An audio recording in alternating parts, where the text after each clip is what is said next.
Gente, antes de nós começarmos a nossa aula, eu quero pedir você aí, pegue a sua Bíblia, tá? Você tem algo que é indispensável nessa aula aqui, é a Bíblia. Pega a sua Bíblia, coloca ela aí do lado, a não ser que você esteja muito ocupado ou esteja fazendo outra coisa, né? Tem gente que assiste a live trabalhando, né? Então, quero pedir para você, se possível, pega a sua Bíblia, a gente vai utilizar para ler aqui alguns textos. Pega um caderno de anotação, uma caneta, para você anotar as coisas importantes aqui, ok?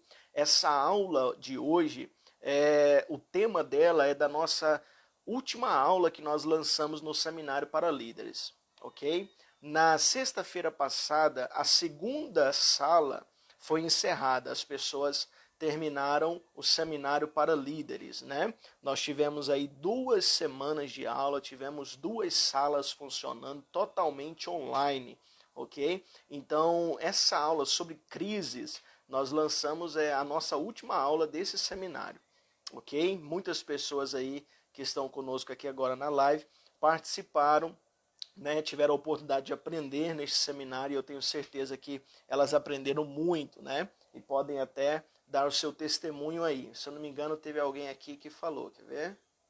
Olha só.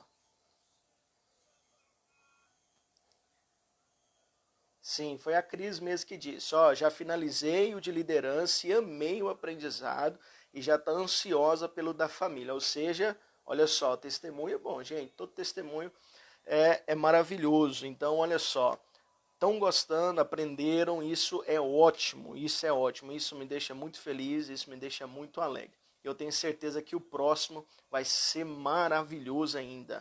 Cada vez estamos melhorando mais aqui, imagem, áudio, né? Estamos melhorando os vídeos, né? As videoaulas, melhorando o conteúdo para que você seja alcançado por esse conhecimento. Olha só, gente, pega aí caderno, pega caneta, pega a sua Bíblia, que nós já vamos começar aqui o nosso bate-papo. A nossa aula não vai ser longa, né? Eu não quero aqui estender demais a nossa live. Eu quero trazer algo aqui bem, vamos dizer assim, objetivo, mas eu quero trazer algo bem forte que vai impactar a sua vida, ok? É a palavra do nosso Deus. A palavra de Deus nos diz que fiel é esta palavra e digna de toda aceitação. A própria Bíblia diz que a palavra do Senhor ela é poderosa, né? O evangelho do Senhor é poderoso. A verdade do Senhor, ela liberta. E isso é extraordinário. A Bíblia diz que conhecereis a verdade vos libertará, ok? Meu amigo Eduardo chegando aqui, Eduardo Duran, seja bem-vindo. Valdinei chegando aqui também, nosso amigo, colega de trabalho, né, participou também do seminário para líderes. Eduardo também participou, e não só participou, mas contribuiu com uma das aulas, com a aula extra. E eu agradeço muito, Eduardo. Deus abençoe sua vida. Muito bem, gente, a palavra do Senhor, ela é poderosa. Se tem algo que eu gosto de incentivar as pessoas, os alunos que estudam com a gente, é que essas pessoas precisam estudar a palavra, ler a palavra, né? Tem basicamente um pouco mais de 10 anos que nós ministramos a palavra do Senhor, que trabalhamos com seminários, sempre presencial, e agora, nesse ano, nós começamos a trabalhar, né, com os seminários online, conteúdos mesmo aqui que eu escrevo, né, o propósito cristão, seminário para líderes, esse para família, todos os conteúdos que nós escrevemos e nós queremos abrir isso, né, deixar as pessoas ter acesso àquilo que o Senhor tem falado no nosso coração. Então, olha só, um pouco mais de 10 anos a gente trabalhando com isso, e o que eu gosto de incentivar as pessoas, e uso como base o texto de Oséias 4:6, que o meu povo perece por falta de conhecimento. Esse conhecimento não é um conhecimento secular, não é qualquer tipo de conhecimento, conhecimento que você adquire na faculdade. Não, Oséias não está falando disso. Ele está falando do conhecimento acerca de Deus, né? As pessoas perecem, Deus dizendo, o meu povo perece porque falta o conhecimento. E realmente é isso. Daniel nos diz, né, quando ele escreve o seu livro, ele fala que o povo que conhece a Deus é um povo forte. Então olha só que algo extraordinário. Quanto mais conhecimento de Deus você tem, mais forte você é, né? mais forte você é. Então o meu povo perece porque lhe falta o conhecimento. Então eu gosto muito de incentivar as pessoas. Leiam a Bíblia, estude, façam seminários, aprenda o máximo possível, o máximo que você puder da palavra do Senhor. O interessante, gente, é que tem muitas pessoas que já perderam, na verdade, a graça pela Bíblia, né? Já perderam aquele prazer de ler a Bíblia. Cristãos já que estão na igreja, vários anos de cristãos, mas perderam a graça de ler a Bíblia. Gente, olha só, se você não tem prazer na palavra do nosso Deus, você não tem prazer nele, não é verdade? Isso é algo que tem que ser uma verdade em nosso coração. Olha só, quem ama o Senhor, ama também a sua palavra. Está lá em João no capítulo de número 15. Aquele que me ama, guarda os meus mandamentos. Aquele que me ama, será amado do meu Pai. Então uma coisa está ligada à outra. Não tem como você amar a Deus, ter um relacionamento com Deus e ignorar a palavra dele. A Bíblia é sagrada, não tem como.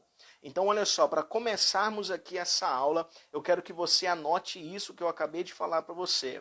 Anote isso porque isso é muito importante. Quem ama a Deus também tem que amar a sua palavra. Quem tem relacionamento com Deus também tem que ter um relacionamento com a sua palavra. Então, escreve isso aí, guarda isso aí, que isso é muito importante. Olha só, não existe vida cristã sem relacionamento com a palavra dele. Não existe vida cristã sem você, vamos supor, ter, né, esse desejo, né, o seu coração arder por vontade de conhecer ao Senhor, de ler a palavra dele. Então não existe vida cristã sem isso. Ok? Então eu incentivo muito você a ler a palavra do Senhor, a estudar a Bíblia, ler ela toda. Na verdade, isso não é segredo para ninguém. Muitas pessoas estão anos e anos na igreja, mas não sabem nem quantos livros tem a Bíblia. Não é verdade? Nem quantos livros tem na Bíblia. Vamos ver aqui, vamos fazer um teste rápido aqui. Você sabe quantos livros tem a Bíblia? Se você souber, manda aí a quantidade de livros agora. Vamos ver se você está afiado, você sabe quantos livros tem na Bíblia. Vamos ver se você sabe. Quem souber, responde aí pra gente. Quantos livros tem a Bíblia toda? Quantos livros tem a Bíblia toda? Vamos ver quem é que vai ser. Olha só, a Maísa respondeu aqui, 66 livros. 66 livros. Então, se você aí que está nos assistindo, participando aqui, não sabia disso, a Bíblia tem 66 livros. A Bíblia é uma mini biblioteca, né? O Arnildo também respondeu aqui, 66. Né? A palavra Bíblia significa bíblios, que quer dizer uma coleção de livros, uma pequena biblioteca. Isso é a Bíblia. Né? A Bíblia tem 66 livros, foi escrito mais ou menos por 40 autores, em um período de mais ou menos 1500 a 1600 anos.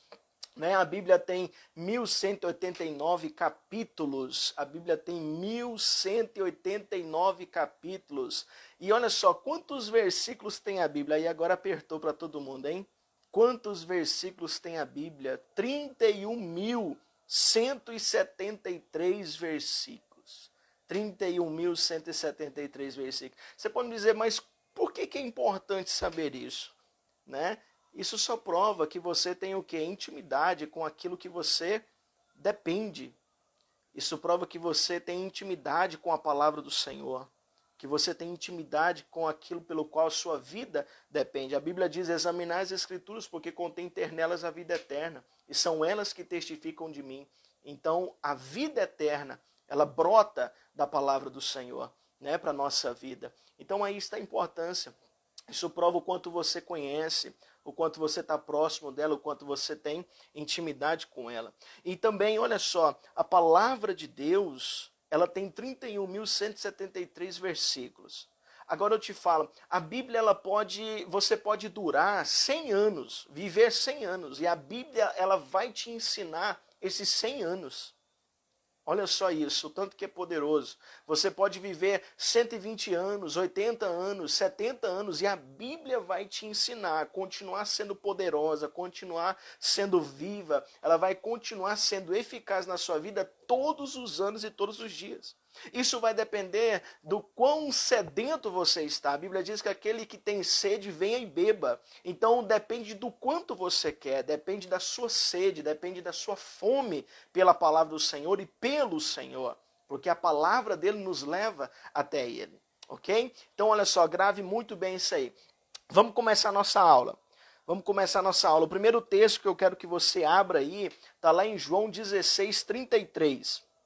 João 16:33. Evangelho de João, capítulo 16, verso 33. Nós vamos falar aqui sobre crises. Como um líder, ele também pode enfrentar a crise. Olha só, muitas pessoas acham que só pelo fato de ter um líder, ou até mesmo o líder, ele pode construir esse pensamento, né? Que ele tem que ser, vamos dizer assim, perfeito, né? E ele se torna perfeccionista. Ele acha que ele sempre tem que se mostrar durão, né? Ele não pode mostrar as suas falhas, não pode mostrar quem ele é de verdade, não é verdade? Olha só, um líder também é humano. Então, como ele é humano, ele também enfrenta crise. Ele passa por problemas. Não adianta você olhar para o seu pastor, você olhar para o seu líder como se fosse o super-homem, né?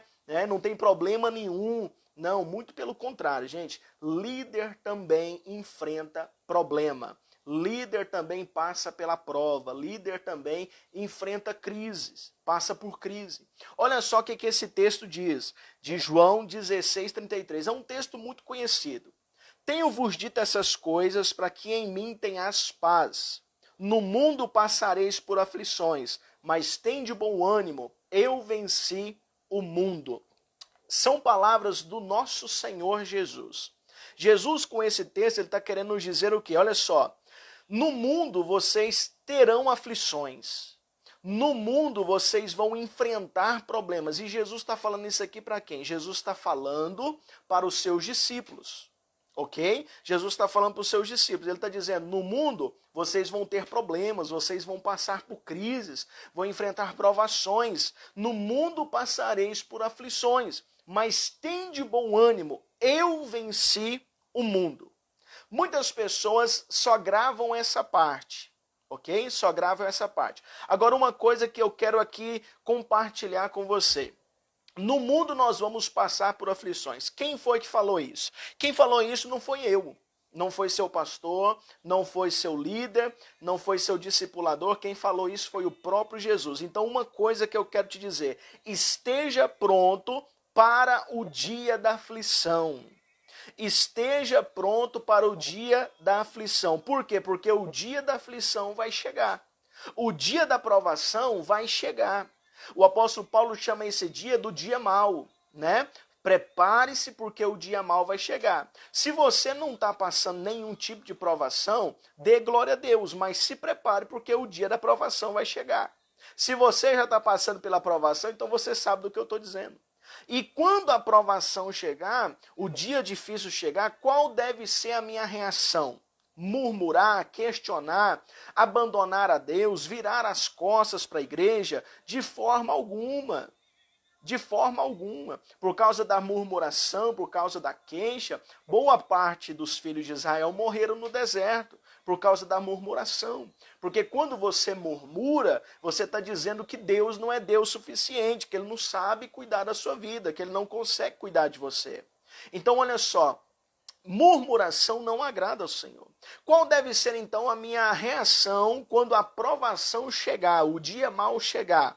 A Bíblia diz lá em Tiago 1:2, tende grande gozo, ou seja, alegria, quando caídes por várias provações. Então, quando a provação chegar, o dia difícil chegar, como é que você tem que receber? Dando glória a Deus. Né? Imagina só isso. O dia difícil chegou. Como é que você recebe? Glória a Deus, Senhor, porque o dia difícil chegou. Parece até ilógico para nós, né? Mas essa deve ser a nossa reação. Uma vida de gratidão, uma vida na dependência do Senhor. O dia difícil chegou, a provação chegou, mas a minha vida está nas mãos do Senhor. A minha vida está na dependência do Senhor. Então eu não preciso me preocupar. O que eu devo fazer? Me alegrar. me alegrar. Agora entenda, Jesus estava nos dizendo, nos advertindo acerca de aflições que nós iríamos enfrentar. Agora, por que a prova chega na nossa vida, a crise chega na nossa vida, o dia difícil chega na nossa vida e parecemos que fomos pegos de surpresa? Não deveríamos ser pegos de surpresa. Por quê? Porque Jesus nos avisou que esse dia chegaria. Jesus nos avisou. Agora olha só, Jesus disse, eu tenho-vos dito essas coisas para que em mim vocês possam ter paz. Por que Jesus ele é um porto seguro para o dia da provação? Né? Olha só essa pergunta, anote ela aí. Por que Jesus ele é um porto seguro para o dia da provação? Ele é um refúgio, ele é uma fortaleza para esse dia de angústia. Por quê? Por causa do final do texto. O final do texto nos diz que ele venceu. No mundo passareis por aflições, mas tende bom ânimo, eu venci o mundo. Por que Jesus está dizendo, em mim vocês podem ter paz? Vocês podem ter paz em Jesus, eu posso ter paz em Jesus, porque ele venceu o mundo. Então, em Jesus, nós somos vencedores.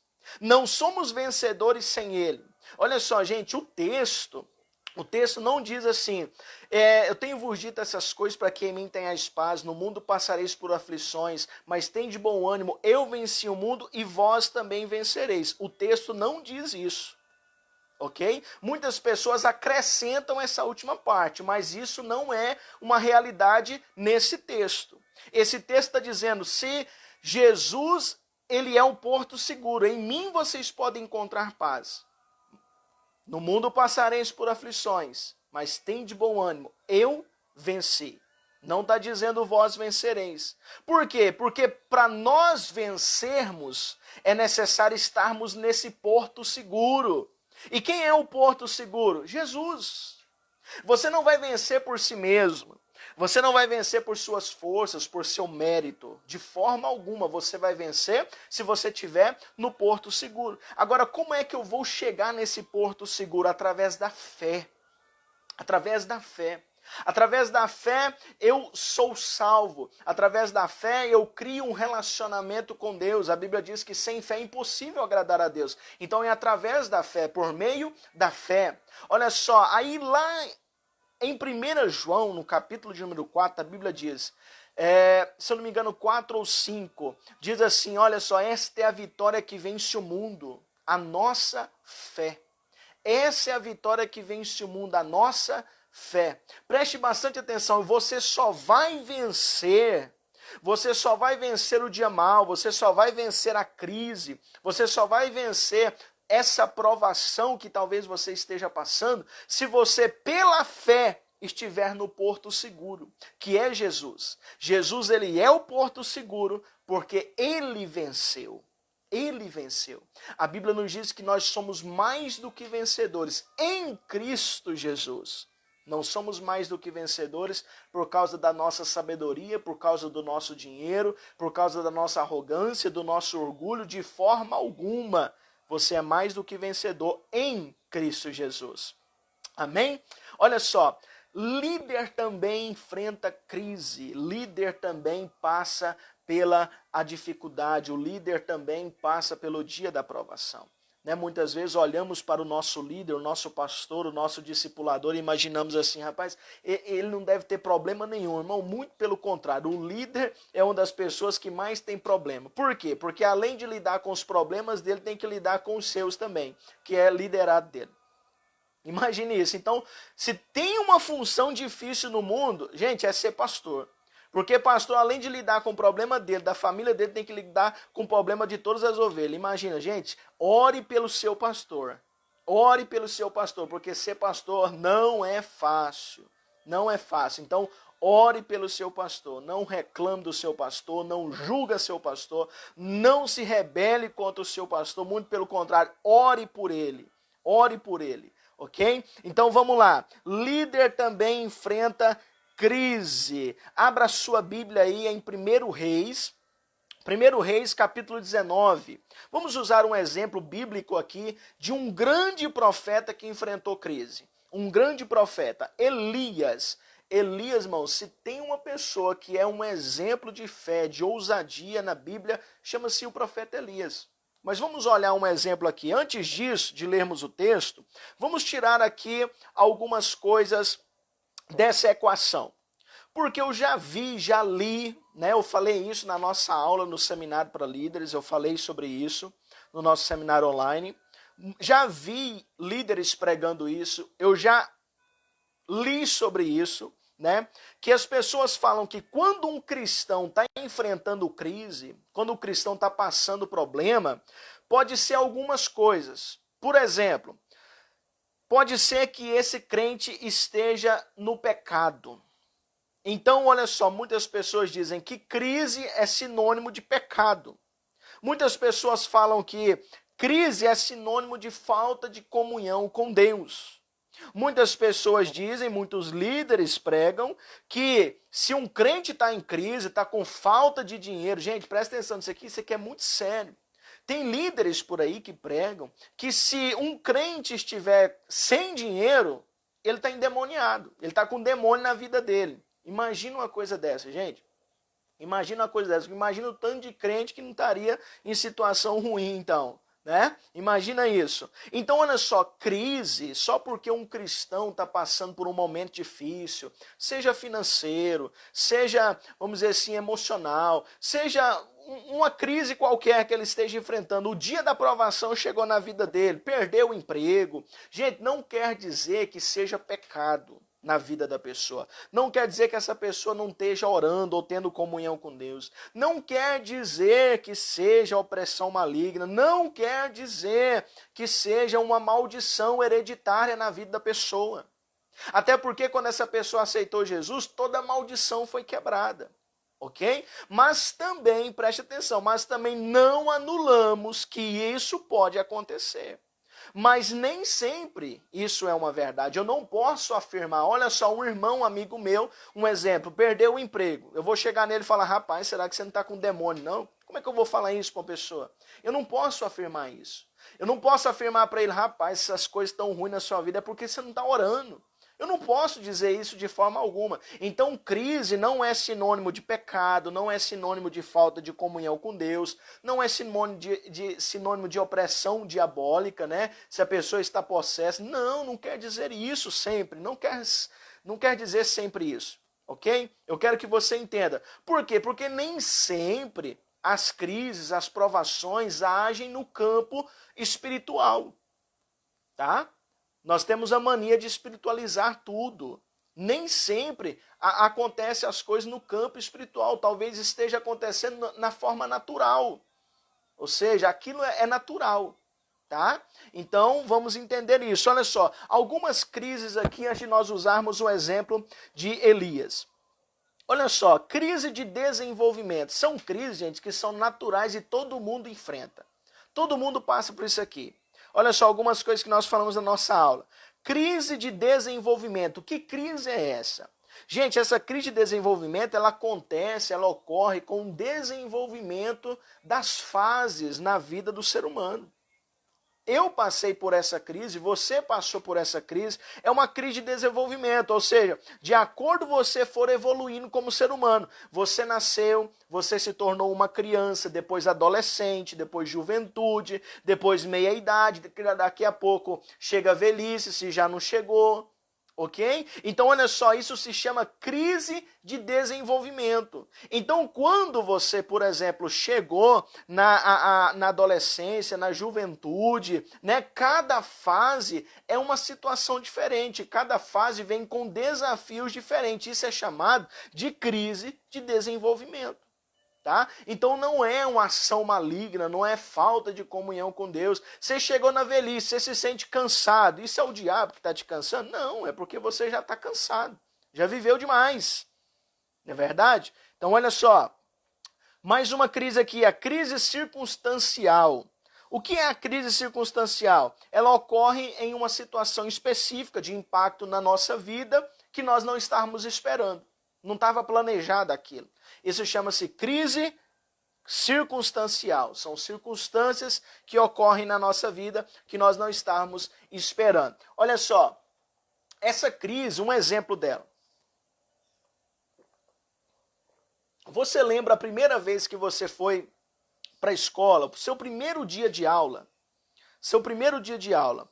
Gente, olha só, no primeiro dia de aula é algo muito interessante. Tem aquele frio na barriga, né? Você fica nervoso, você fica com medo de entrar na sala, né? Mas olha só, aquilo é circunstancial. Passou aquilo, acabou, né? No outro dia você já vai melhorando, no outro dia você já vai se tornando, vamos dizer assim, você já se acomoda, você já começa a agir como algo normal. Algo aqui de um exemplo de crise circunstancial, algo mais forte.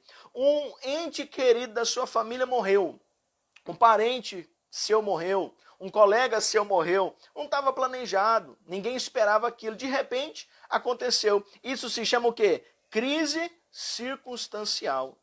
Perdi o emprego. O que é isso? Crise circunstancial. Perdeu um, procure outro. Você vai encontrar outro, ok? São crises naturais na vida do ser humano. Outra crise, irmão, que todo mundo passa por ela. Crise existencial. Qual é a crise existencial? É aqui que a gente vai usar aquele texto que eu pedi vocês para abrir, lá em 1 Reis, capítulo 19. Olha só, crise existencial, ela está diretamente ligada à existência do indivíduo. É aqui onde a pessoa ela tem o que? A crise de existência, crise de propósito, a falta de propósito. A pessoa ela não sabe por que está vivendo. É aqui que entra aquelas famosas perguntas que todo ser humano faz ou deve fazer. Quem sou eu? De onde eu vim? O que eu estou fazendo aqui? Eu sirvo para quê? Para onde é que eu estou indo? Então é aqui que entra crise existencial. É quando as pessoas não sabem por que existem, qual é o seu propósito de vida. É quando elas praticamente se veem como perdendo a utilidade para essa vida. É onde muitas pessoas se afundam na depressão, se afundam na opressão, né? Aqui muitas vezes o inimigo age aqui também, né? Com opressão diabólica, aqui sim, muitas vezes o inimigo age, ok? Levando a pessoa a perder totalmente o sentido da vida, né? Levando a pessoa a perder totalmente o sentido da vida, até que chega ao ponto até dela mesmo tirar a própria vida. Então olha só, crise existencial. Elias passou por isso. Olha só o que diz aí em 1 Reis, capítulo 19. Elias acaba de matar 850 profetas de Baal e Azerá. Ele desafiou os falsos profetas lá no monte.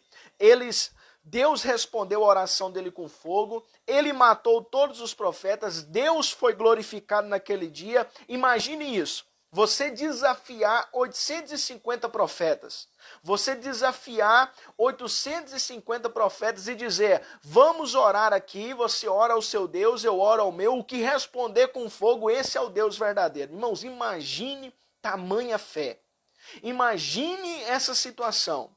Elias aqui, ele estava num nível espiritual muito grande.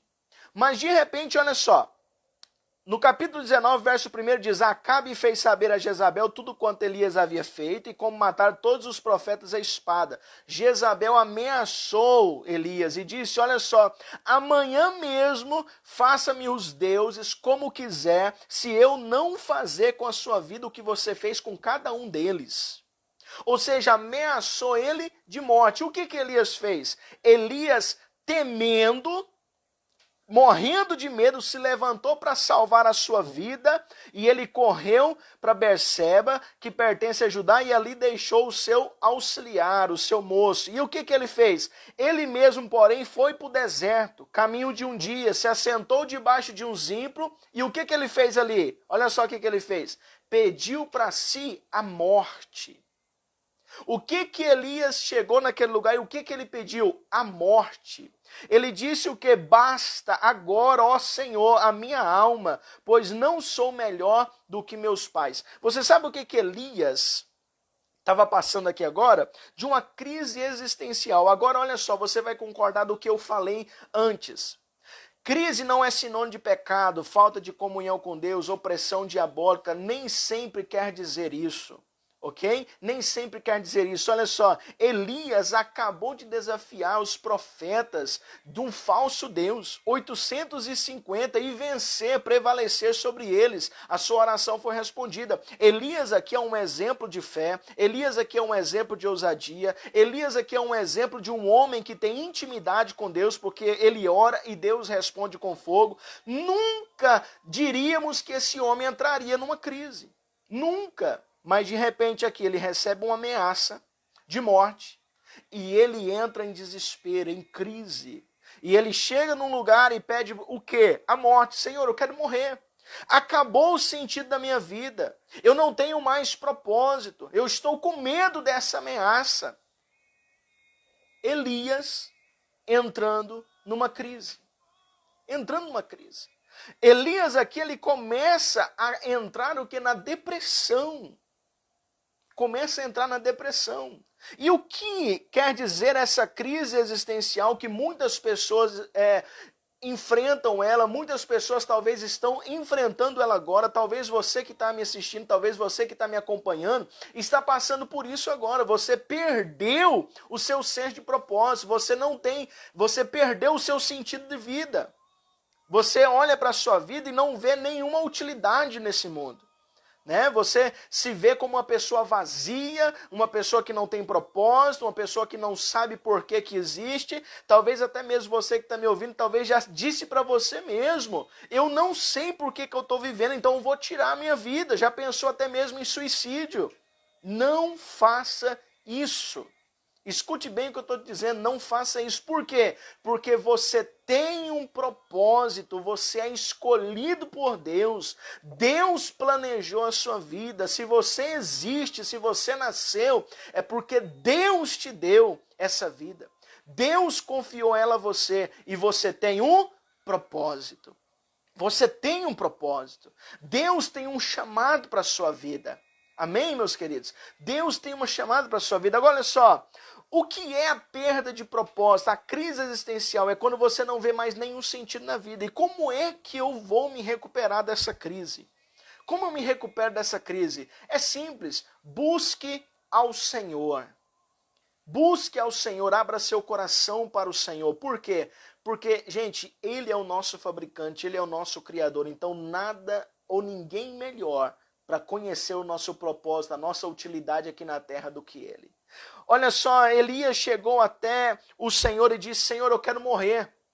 Eu quero morrer, eu quero perder a minha vida, eu não quero mais. Então o Senhor deu um alimento para Elias e disse para ele caminhar. Ele caminhou, depois deu mais um alimento para ele, ele caminhou e chegou ao Monte Horebe, o monte de Deus. E quando ele chegou ali, diz no verso 9 de 1 Reis, no capítulo de número 19, verso 9, ali entrou em uma caverna onde passou a noite.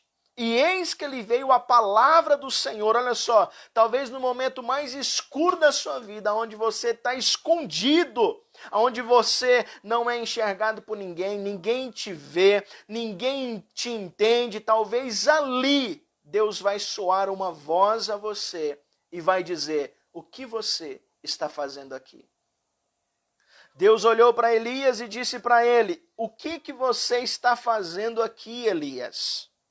E ele pergunta de novo lá no verso 13, o que você está fazendo aqui, Elias? Essa pergunta Deus faz para mim e faz para você. Só que ele faz para nós hoje de uma outra forma. Ele pergunta da seguinte forma, o que você está fazendo da sua vida, da vida que eu te dei? O que você está fazendo da sua vida que eu te confiei? Existe um plano para você, existe um plano personalizado para a sua vida que o próprio Senhor desenhou, escreveu, e Deus pergunta, o que é que você está fazendo com essa vida?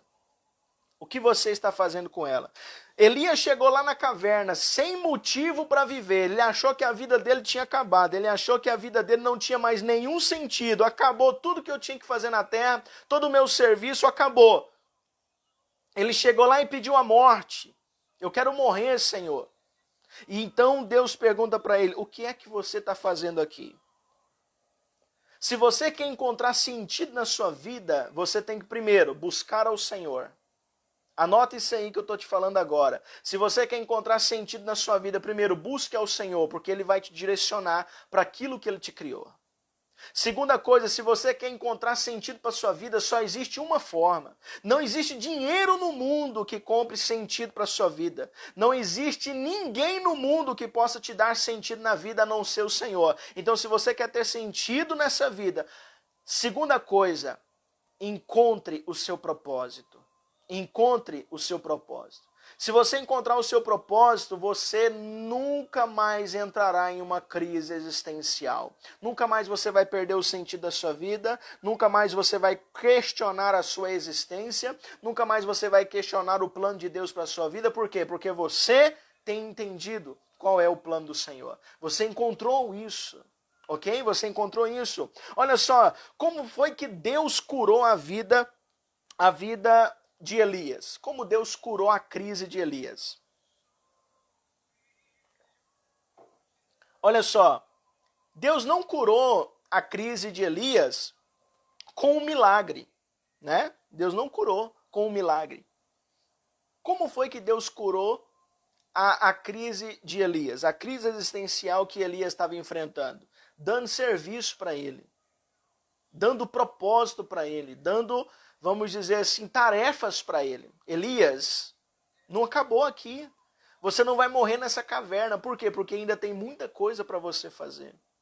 Deus disse para Elias, levanta, volta pelo deserto de Damasco e chegando lá, unge a Azael, rei da Síria, a Jeú, filho de Nissi, ungirás, rei sobre Israel, e também Eliseu, filho de Safate.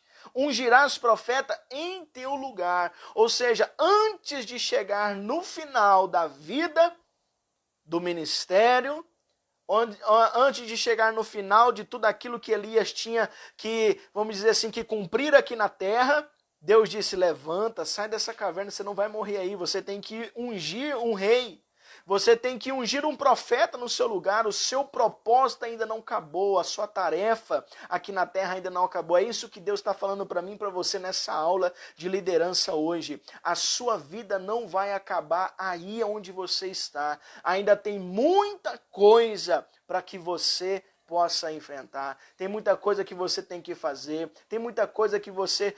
Tem muita gente para você ajudar ainda e levar até o Senhor. Tem muita gente ainda. Então olha só como é que foi que Deus curou a crise existencial de Elias, dando para ele utilidade, dando para ele serviço, dando a ele propósito. Você tem um propósito. Amém, meus irmãos? Você tem um propósito. Creia nisso. Você tem um propósito. O que faz com que eu esteja aqui hoje falando isso com você é porque eu entendi meu propósito. Eu entendi meu propósito, por isso que eu estou aqui conversando com você hoje, por isso que eu estou aqui com você nessa live hoje, por isso que eu crio e faço esses seminários hoje. Por quê? Porque eu entendi meu propósito. E olha só, o seu propósito ele se torna combustível para você, até mesmo quando pessoas não te reconhecem, você não pensa em parar. Por quê? Porque você sabe que você não está fazendo isso para as pessoas, você está fazendo isso para Deus. Você está fazendo isso para Deus. É esse o nosso propósito. Nosso propósito está ligado ao propósito maior, que é o propósito do Senhor. Amém? Então, olha só, líder também enfrenta crise. Elias enfrentou crise. Agora, preste bastante atenção nisso aqui que eu vou falar para você para a gente terminar. Para a gente terminar essa aula aqui. Olha só. Já pensou se Elias... Se Deus responde à oração de Elias... Por isso que existe um livro, gente, esse livro nunca li ele, mas o título dele já é intrigante. É mais ou menos assim, graças a Deus que ele não respondeu todas as minhas orações. É mais ou menos assim. Já pensou se Deus respondesse todas as suas orações? Ainda bem que Deus não respondeu essa oração de Elias. Senhor, basta para minha alma, chega para minha vida, eu quero morrer. Já pensou? Agora olha só, gente, Deus... Ele tem um plano para nós. Ele tem um fim para nós. E nem sempre aquilo que achamos que é bom é o que o Senhor quer. E nem sempre aquilo que achamos que é o melhor para nós é sempre o melhor. Deus sabe o que é melhor. Já pensou se Elias tivesse morrido naquela caverna? Alguém sabe? Olha só, gente. Elias ele foi levado ao céu numa carruagem de fogo. Imagina essa experiência, gente. Imagina essa experiência. Então preste atenção. O que Deus tem para a sua vida é mais extraordinário do que você pode pensar. Não se perca nas crises naturais da vida. Não se perca nas crises naturais da vida. Preste atenção. Tenho-vos dito essas coisas para que em mim tenhais paz. No mundo passareis por aflições, mas tem de bom ânimo. Eu venci o mundo. Pela vitória do Senhor Jesus, hoje nós temos um porto seguro, que é o nosso Senhor, que é o nosso Deus. Amém? Meus irmãos, essa é a nossa aula de liderança. Nós falamos aqui sobre crise, falamos sobre propósito, falamos sobre, a palavra do Senhor. Espero que você tenha aprendido, espero que você tenha